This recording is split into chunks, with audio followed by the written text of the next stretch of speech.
Fala pessoal, aqui é o Bill e essa aqui é minha dungeon. Hoje a gente vai falar sobre o draft de M21, mais especificamente as 5 melhores cartas de cada cor.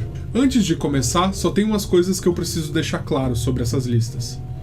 A primeira coisa é que só vão ter cartas comuns e incomuns nessa lista. Raras e míticas não entram porque não faz sentido para uma lista de draft você vê muito pouco cartas raras ou cartas míticas. A segunda é que eu escolhi 3 cartas comuns e 2 cartas incomuns por cor, então todas elas vão seguir esse padrãozinho. A terceira é que as cartas não estão em uma ordem assim propriamente dita, então não é a primeira melhor, a segunda e assim por diante. Elas estão são as 5 melhores, elas não estão numa ordem específica. E a última coisa é que essa análise eu estou levando em conta as minhas impressões sobre o formato, sobre essas cartas, e também de algumas pessoas, como o pessoal do Limited Resources e o pessoal do MTGA Zone. Então são essas as minhas referências para falar sobre isso. Só mais uma coisinha. Toda segunda, terça e quinta eu tô fazendo lives de Magic, principalmente jogando draft. Então se você gostou desse tipo de conteúdo, me acompanha lá. Os meus links estão aqui na descrição. Preto. Na minha impressão, o preto nessa coleção ele tá combinando muito bem tanto para decks mais agressivos, com vermelho e com branco. O deck com vermelho é o deck de sacrifício, o deck com branco aquele de life gain. Eles parecem que vão jogar muito bem. E também decks mais controladores, com azul e com verde. A outra coisa é que preto é a cor dos removals, dos melhores removals, e nessa edição não é diferente, tem removals muito bons. A primeira carta preta é o Devoto de Liliana, que é uma incomum que parece muito mais uma rara. O Devoto de Liliana é muito mais voltado para um jogo mais agressivo. As duas habilidades dele têm a ver com atacar no seu turno, suas criaturas morrerem no seu turno e tudo mais. Importante lembrar que tem 3 zumbis comuns na coleção toda, então tem formas dessa sinergia estar para além da própria habilidade dele. Ele funciona muito bem em decks de sacrifício, mas o efeito só funciona quando a gente ataca, então decks defensivos ele acaba não sendo uma carta tão boa. A segunda carta preta é o Gourmet de Vísceras. 6 manas, 5/5, voar, atropelar. Se o oponente não fizer nada, ele vai morrer logo. O efeito ainda de você sacrificar uma criatura sua pode ser bem útil, ou você pode conseguir até ignorar esse efeito jogando ele do cemitério, por exemplo. Só é preciso tomar cuidado com 2 coisas. A primeira é que se você não tiver nenhuma criatura na mesa, você não consegue jogar ele. A segunda é que se o oponente anular o Gourmet de Vísceras vai ser bem ruim pra você, porque além de você perder ele, você vai perder a criatura que você sacrificou. A terceira carta preta é a Garra da Escuridão. Ela mata quase tudo que a gente precisa. E quando ela não consegue matar, como ela é uma instante, ela pode servir como um combat trick, pra gente conseguir matar aquela criatura que tá incomodando durante o combate. A parte ruim dela é que ela custa 2 pretas, então é um pouco mais difícil de você conseguir colocar ela num deck que tem pouco preto, no que a gente chama de um splash preto. Então tenta usar ela em uns decks que tem certeza que vão jogar de preto. A quarta carta preta é o Golpe Finalizador. O Golpe Finalizador, aí sim, mata qualquer coisa, mas com um custo bem mais alto. Mesmo com custo alto, a gente vai jogar essa carta e a gente vai precisar dela. Então não deixa de pegar essa carta quando ela estiver passando por você. A última carta preta pode ser uma surpresa para algumas pessoas. Não parece ser uma carta muito poderosa, mas é o Arqueiro Esquelético. O Arqueiro Esquelético ele é 4 manas e é 3/3, então ele é um pouquinho abaixo do que a gente esperava para uma criatura de 4 manas. Mas é só um pouquinho, o corpo dele já é bem relevante para o combate. E além disso, esse 1 de dano pode matar muita coisa. Tem 20 criaturas no formato que são /1, que esse dano dele já é suficiente para matar.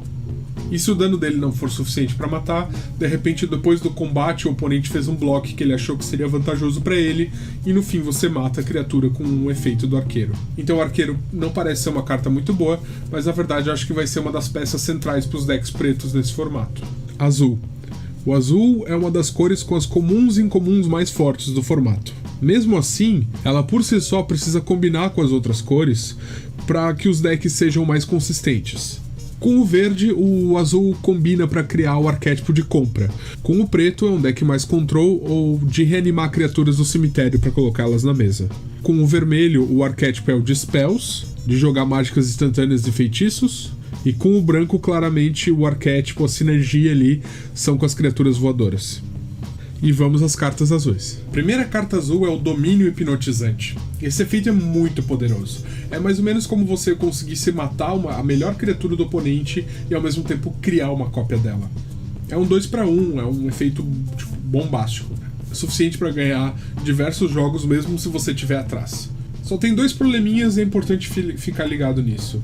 Primeiro é que tem algumas criaturas que as pessoas vão jogar no seu main deck que conseguem destruir encantamentos, então é sempre bom lembrar que o oponente pode ter alguma dessas criaturas, principalmente se ele tiver de verde ou branco. O segundo é que você não consegue dar alvo numa criatura desvirada, então é sempre bom ficar ligado nisso, que se o oponente estiver ficando muito na defensiva, esse efeito pode não te ajudar. A segunda carta azul é o Vasculhador de Naufrágios. Esse efeito dele, de voltar alguma spell do teu cemitério, é muito bom por si só.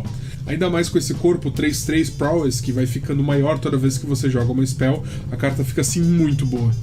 As magias azuis estão muito poderosas nesse formato, principalmente as raras. Se você consegue uma magia muito boa, conseguir recorrer dela vai fazer muita diferença. Jogar um removal 2 vezes, ou um anula, ou uma carta de comprar vai tipo dar muito gás para conseguir prosseguir e ganhar o jogo. Só tem um detalhe, se teu deck não tiver pelo menos umas 4 spells boas, umas 4 magias boas que ele pode dar alvo, ele já fica um pouco fraquinho e quem sabe não vale a pena jogar com ele. Finalmente chegamos à melhor comum do draft, o Espectrolume Errante. Esse efeito de voltar a criatura para a mão do controlador é muito bom ofensivamente e defensivamente. Você pode usar para tirar um defensor ou para atrasar o jogo do oponente. Além disso, o fato dela ser 3/2 voar faz com que ela consiga atacar muito bem. Também você pode fazer isso em alguma criatura sua, para tirar ela de algum encantamento que está trancando ela, ou poder usar o efeito que ela faz quando entra no campo de batalha 2 vezes. Só um detalhe, às vezes esses 2 de resistência dela pode fazer que ela fique um pouco frágil com as outras criaturas com voar. Muitas delas, até umas criaturas com custo de mana bem menor que ela, conseguem trocar com o espectro. Mas se o oponente não tiver criatura nenhuma com voar, você pode atacar e causar bastante dano com ela antes que o oponente consiga reagir de alguma forma. Falando em criatura 2/2 com voar, a próxima é uma dessas. A Cantora Mistral é 3 manas por uma 2/2 com voar e Prowess. Só o fato dela custar 3 manas e ser 2/2 com voar já transforma ela numa carta bem interessante, que provavelmente já veria jogo. Ainda mais com Prowess, ela fica muito poderosa e faz com que ela vire uma criatura ofensiva excelente. O deck de voar com certeza vai querer várias dessa carta. A última carta azul é o Encantamento, a leitura estimulante. É praticamente construa sua própria ameaça voadora e ainda compre cartas para fazer isso. Tem sinergia com as cartas de Fly, tem sinergia com os efeitos de compre 2 cartas. No frigir dos ovos, ela vai ser uma aura que vai te comprar uma carta, então é tipo de aura que vale a pena a gente jogar, porque a maioria das vezes as auras acabam não valendo a pena, essa sim vale. Além de que o fato de você descartar uma carta pode até ter sinergia com o deck de Reanimate, que você jogar uma criatura grande no cemitério e depois você consegue reanimar ela. Só tem alguns detalhes que é importante a gente não esquecer. O primeiro, que por mais que ela compre uma carta, então se o oponente matar a nossa criatura, a gente não fica tanto atrás. Se o oponente matar enquanto a gente está encantando, o efeito de comprar não funciona, então vai ser realmente uma coisa muito ruim. A segunda é que quando você já tem muitas criaturas com fly, ela não fica muito boa. Ah, e a terceira é que você vai querer ter um número mínimo de criaturas razoável para poder jogar com ela. Verde. A cor verde parece estar muito bem suportada em alguns dos arquétipos, parece combar muito bem com as outras cores em alguns dos arquétipos, mas mesmo assim é a cor com mais cartas fracas ou situacionais que não parecem ser por si só boas no draft. Com o azul, a cor verde combina para formar aquele arquétipo de comprar 2 ou mais cartas por turno e receber algum benefício por isso. Com o branco combina para os marcadores +1/+1, algumas vezes também com algumas sinergias de ganhar vida, ou tipo cartas que podem ganhar vida. Com o vermelho de 4 ou mais de poder. Com o preto já não fica tão claro, mas não fica algo muito claro, além de que parece que vai conseguir fazer um deck um pouco mais controlador, um pouco mais robusto. Vamos ver a lista verde? A primeira carta verde é o Carvalho do Punho Nodoso. Não parece grandes coisas, mas assim, se a gente prestar atenção, a gente já descobre que ela é uma 4/5 quando tiver no teu turno. Tu vai comprar a carta do turno, ele vai receber +2/+2. Isso por 4 manas já é muito legal. Ele tem sinergia com o deck de compra 2 cartas por turno, ele tem sinergia com o deck de poder 4+, e ele ainda pode deixar o oponente receoso. Se você tiver mana sobrando, ele pode imaginar que você pode comprar alguma carta de alguma forma e o teu Carvalho fica um pouquinho maior. O Carvalho é uma carta que não parece muito boa a princípio, mas se a gente prestar um pouquinho de atenção, a gente vai ver que ele é bem bom sim. A segunda carta verde é uma outra criatura com custo 6, o Guardião das Matas. Esse efeito dele é quase que um Hexproof, na verdade. Até às vezes pode ser melhor que um Hexproof, porque o oponente não vai querer dar alvo nele nunca. 5/7 Vigilância é uma carta boa para atacar e defender, e vai ser difícil o oponente lidar quando você conseguir jogar ele. Lembrando que o custo dele é alto, mas não é tão alto assim, 6 manas é bem razoável, ainda mais para um deck verde. A terceira carta verde é a Vantagem da Caçadora. É um removal que ainda deixa um marcador +1/+1 para trás. Lembrando que os marcadores têm todo o negócio de sinergia ali no verde e branco. Importante notar que isso aqui é um bite, não é um fight. Ou seja, a sua criatura causa dano na criatura do oponente, mas ela não causa dano na sua criatura. O único problema é que é um pouco lento, custando 4 manas e sendo feitiço. De qualquer forma, é uma carta muito forte, você vai precisar dela se você estiver jogando de verde. A quarta carta verde é o Visionário Llanowar. E essa fusão aqui faz tudo o que a gente quer. Ela rampa e compra carta. Quando a gente está rampando, a gente está ficando atrás no Card Advantage para conseguir fazer cartas mais poderosas. Mas o Visionário de Llanowar nos compra uma carta, substituindo esse efeito. Além disso, o corpo 2/2 é bem relevante e consegue trocar por alguma coisa se for necessário. Essa carta é muito boa, e sempre que eu tiver de verde eu vou querer jogar com ela. A última carta verde é o Esmagador Dente de Sabre. Ele já começa como uma 4 manas 3/3. Não é muito difícil, você já vai conseguir colocar um marcador +1/+1 nela. Uma 4 manas 4/4 já é bem legal. E ainda com as sinergias de marcador. Facilmente também dá pra colocar mais outro marcador, ela pode virar uma 5/5, uma 6/6. Além dela desvirar e poder bloquear no turno do oponente. Interessante notar que tem vários efeitos aqui nessa coleção que parecem incentivar as pessoas a jogarem de forma mais agressiva. E esse efeito do Dente de Sabre é exatamente isso, ele só funciona no seu turno. Então você vai querer jogar com ele quando você estiver sendo mais agressivo mesmo. Vermelho. O vermelho e M21 tem muito removal, muitas cartas diferentes de removal com quantidades de dano diferente. Até as criaturas agora no vermelho estão dando dano, quando elas morrem ou ativando para dar dano de formas diferentes. Os arquétipos que envolvem vermelho estão bem fortes e mais voltados para os decks mais agressivos.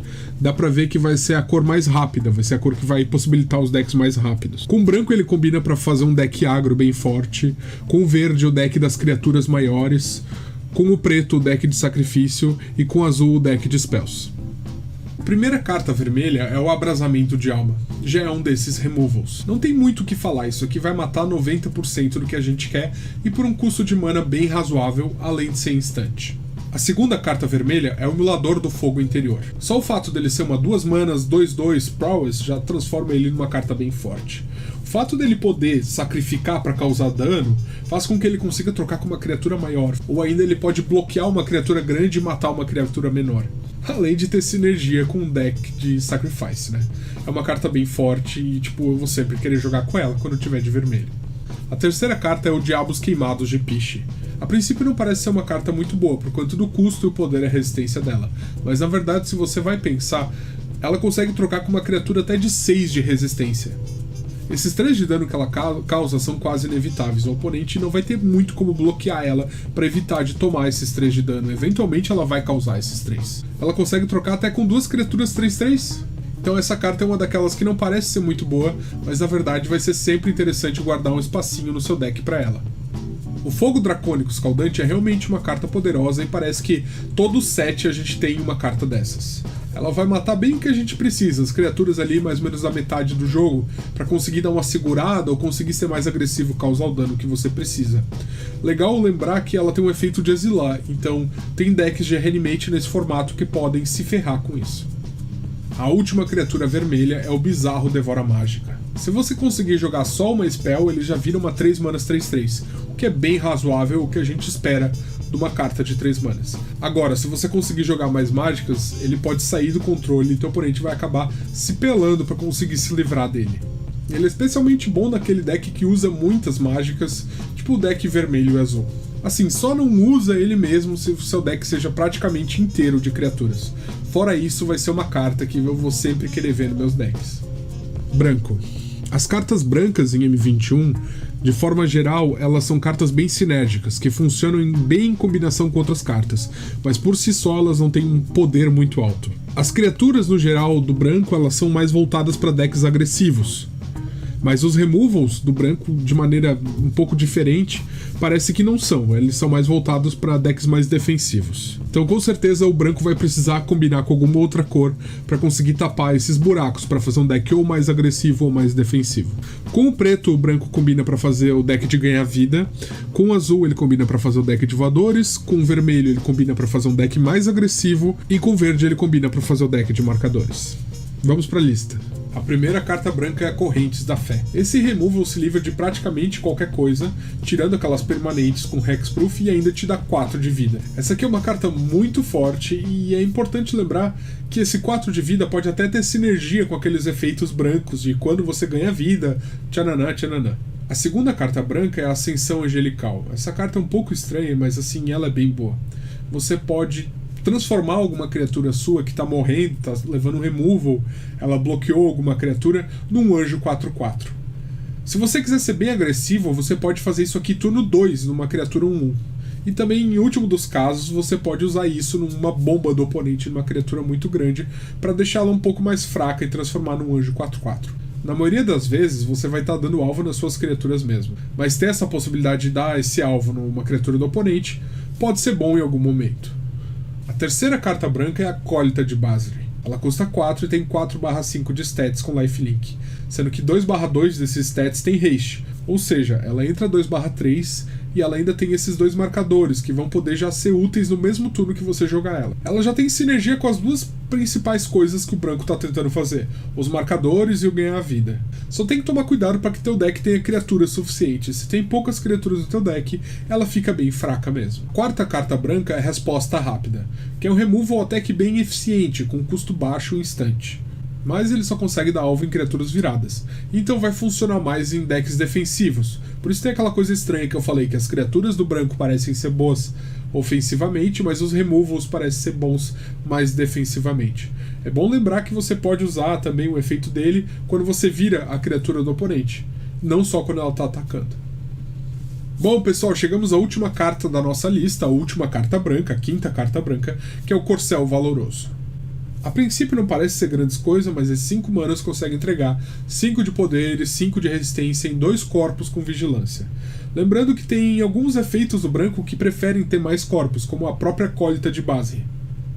Além disso, por ter 2 corpos, é melhor contra o removal, ou o oponente dá alvo em um, ou o oponente dá alvo em outro. Eu acho que essa carta vai ser essencial para os decks brancos conseguirem fazer o que eles estão tentando fazer, por isso eu escolhi essa aqui como a quinta carta branca. Muito obrigado por assistir, chegamos ao fim do nosso vídeo. Só querendo lembrar que toda segunda, terça, quinta eu faço lives de Magic, principalmente draft no Twitch, então vocês podem me seguir, o link tá aqui na descrição. Eu queria agradecer todo mundo que tá assistindo e eu queria pedir para vocês, se vocês pudessem se inscrever, se vocês pudessem dar o joinha e tudo mais, o canal tá começando e é muito importante. Outra coisa, o que vocês acharam da lista? Vocês mudariam alguma coisa? Vocês trocariam uma carta, colocariam outra? O que faltou nessa lista? Se vocês puderem comentar aqui embaixo também, vai ser bem interessante. Eu vou tentar responder todo mundo que comentar. Um último aviso é que eu tenho um Discord e lá a gente também conversa sobre Limited, troca uma ideia, fala sobre promoções de lojas que estão vendendo cartas de Magic e tudo mais. Se você estiver interessado também, por favor, entre em contato comigo que eu te mando o link. Valeu, pessoal, até o próximo vídeo.